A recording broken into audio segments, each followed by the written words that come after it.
Please subscribe the channel for more videos. We promise to keep you entertained.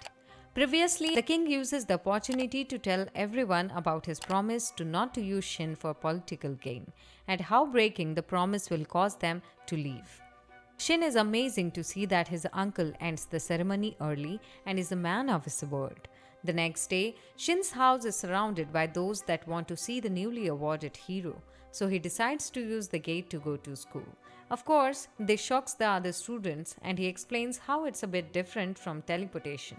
To teleport something, you would have to move it from one place to another, but his gate just reduces the distance between two places.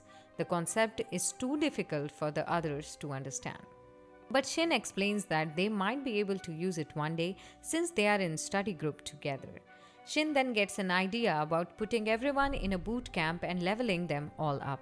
He decides to start with checking how much magic they are able to control since high-level magic requires you to gather lots of magic power. Shin then has Maria form a magic barrier but instantly reveals that what she made is far too thin and completely useless. Sicilian is next to try and she forms a powerful barrier. Shin explains that he enchanted the ring he gave her and it now gathers magic power on its own. Magic barriers are very simple as they are just walls of magic power and a direct indicator of how strong a magician is. Shin then shows them just a portion of the magic he controls and they can barely handle such dense magic. He explains that they aren't even close to where they need to be and that they will practice magic control every single day. Elsewhere, Strum is glad to hear that the kingdom is preparing for war and credits Jest for playing his role so well. He plans to sit back and watch as everyone dances for him, while he laughs maniacally. Shin returns home with his friends and explains how his new fame has forced him to use gates to move about. His friends then realize that since they are being trained by Shin and Shin was trained by Merlin, then they are technically second-generation students of the legendary sorcerer. However, Merlin explains that he only touched in the basics, and much of what Shin knows he learned on his own. Merlin explained Shin's unique ability to see deeper into what makes a spell, but gives them confidence when he shows how he learned to use Shin's gate. Afterwards, Melita states that she realizes why Merlin learned the gate spell. She has noticed that Shin's immense and unique power has made him an outlier. Melita credits Merlin for learning it so Shin doesn't feel alone, but he only denies it. We then see that the smith has prepared a prototype for Shin, and Shin is amazed to see how it is able to release the blade with the push of a button.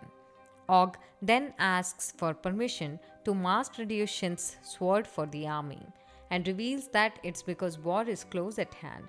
He explains that the Empire is attacking for an unknown reason, and if things get really bad, then they may be forced to enlist students. Og wants to make it clear, however, that they appreciate Shin's help with a demonoid and would never drag him into a war. However, Shin states that he won't have to be dragged, since if his friends are in trouble, then he will gladly go to war. Elsewhere, the leader of the empire is furious to see that Zest until was wrong. The kingdom did not seem to have been through a demon outbreak, as they are clearly prepared for the empire's attack. The emperor is even more furious to hear that Zest has fled the empire, and he vows to have him executed. Just then, he is informed that a demon operas has appeared back at the empire, and he instructs their army to retreat to handle the situation. The kingdom's army plans to chase them, but a messenger reveals that demons are preventing them from doing so, which makes them wonder if the demons are strangely helping them retreat. Back at the Empire, we see the horrific way demons are rampaging, and Strom's newly transformed demonoid companion explains how strong she feels. Strom explains that Zest and the others will be returning soon, so they should prepare for their arrival. The Emperor returns to hear that the situation will soon be under control, but a shock defines and Strom is thrown, and his life has ended very soon after. Outside, some of the kingdom soldiers arrived to find the empire in shambles, and Strom speaks to them from a distance as he reveals that he is the cause of the destruction. It then becomes very clear that he is the cause of the entire war, and he shocks everyone with what is seemingly a group of demonoids. And the episode ends here. Please subscribe the channel for more such videos and let us know in the comments about your favorite part of the video. Thank you for watching.